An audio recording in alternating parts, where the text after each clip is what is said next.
Hey everyone, Ben here, and we've got another Blood Bowl short story for you now. This one is called Solomork Grundy, and it's written by Matthew Lapore. I picked this out as a little one that I thought was really, it just sums up Blood Bowl quite nicely. It had a great little story to it, great little clip to it, and I enjoyed reading it. So hopefully you'll enjoy listening to it, but if not, you can give it a read when we drop our PDF on Christmas Day. So I am going to scoot off, and I'm going to leave you with Solomork Grundy by Matthew Lapore.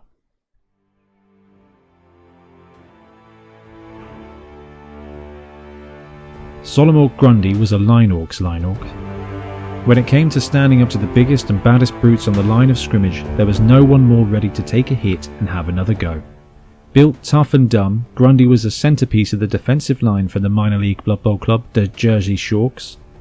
The only problem was that Grundy had no other ability or even interest when it came to the violent sport of Blood Bowl. Take hits and get back up to take more hits was about as detailed as any play involving Grundy would get. He was infamously dull, a downright stupid git of a player who made river trolls look like tactical geniuses. Occasionally, the slow-witted greenskin would recognise an opportunity to assist one of his teammates in hitting some poor sucker, but only if joining the scrum looked like it would result in getting hit back down again. The doc reasoned that he was a pervert who enjoyed the pain, but Coach Snotgrub argued that he just thought that's how the game was played. In a way it was. The game revolved, quite literally, around Grundy, with actual play going on away from and even sometimes over the poor boy's head. The ball scored without any input from him, with the Jersey Sharks star player Ogos Two Teeth carrying more than one Orc's share of the weight for the rest of the team. All the rest of the slobs had to do was get hit and hit back, and Grundy was the star among them.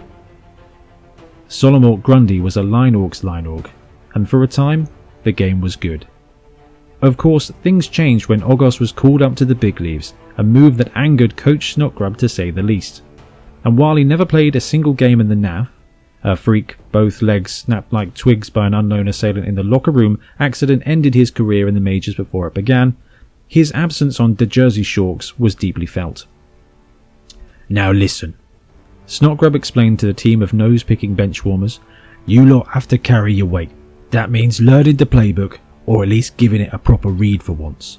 Solomork Grundy, illiterate as a headless snotling, didn't have enough still-firing neurons in his squat green skull to realise he was in trouble.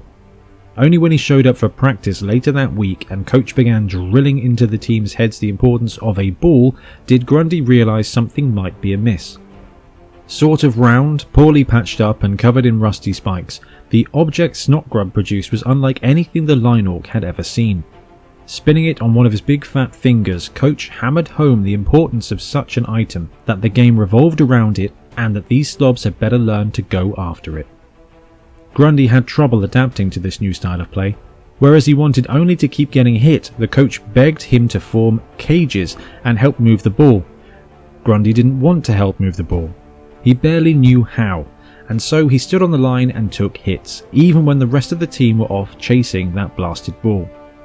Soon, Grundy became less and less an integral member of the team, wasting his time trying to tie down opposing linemen. Unsynchronized with the rest of the Orcs, he would find himself time and time again outmanned and outmatched. With no assistance, the hits started to hit harder, and he started to stay on the ground longer. "Pull Grundy, he's wasting our time," the fans would scream. "What a git, get him off the pitch." Sometimes their calls to remove Grundy were literal. Pushed down by so many opponents, his broken Orc body would need to be peeled off the pitch. Solomork Grundy was never a star, but his insistence on running an old style of play made him downright disliked. Unable to adapt to the team's new strategy of, as coach called it, actually playing the game, Grundy was eventually benched, and while sitting on the bench was more his speed when it came to tactics, he hardly enjoyed it. The poor boy was too dumb to play the most violent, brutal game of head bashing in the old world. Worse yet, he was too dumb to understand why. Thankfully, Blood Bowl is not a game in which a bench player stays clean for long. With the brutal and likely fatal head smashing of teammate Real Big Fist at the hands of a brutish mummy, Grundy was tapped to rejoin the team. Coach took him aside in a likely futile attempt to teach him how to play the game Grundy had enjoyed for the last several years. "Listen, Grundy, you small-brained snotling. You don't have to catch the ball. You don't even have to grab the ball. Just be around the ball and make sure your boys can get it. That's it, alright? You stupid thick-skulled moron, you. You can take all the hits you want. Snotgrub patted the slow Solomork on his back and threw him onto the pitch. It was time for Grundy to make his return to the game. The fans, well aware of his stupidity and long tired of his inability to play, booed the boy's entrance. Grundy was too dumb to realise this was aimed at him, but still, somewhere in his pea-brain, he knew he had something to prove. Like so many times before, the Orc stood on the line of scrimmage and prepared to face down the opposing team. The crowd cheered, awaiting the bloodbath and possible scoring drive by the Jersey Shorks. The teams postured at each other, trying to intimidate the other into folding like little goblins. The zombies of the Pumpkinville Pink Horrors stank. The smell of undeath warmed over twice, wafting through the thick night air. Punt. The sound of the ball kicked by a zombie, rocketing into the sky. Then something surprising happened. Something made Grundy look up that night, though onlookers were unsure as to what caused this change. His beady red eyes tried to focus on the blurry leather egg hurtling through the air. Something that Grundy had never really paid attention to before. The ball. In order to impress Coach, Grundy knew what he had to do.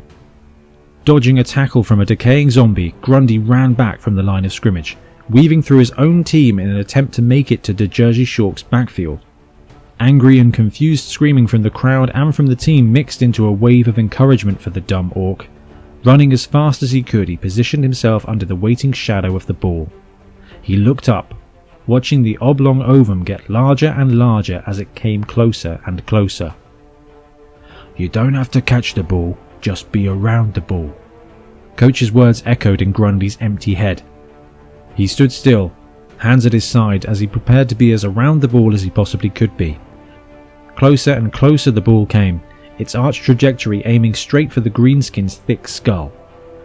Crash! The ball found its mark, drilling straight through Grundy's head, boring a hole right through it.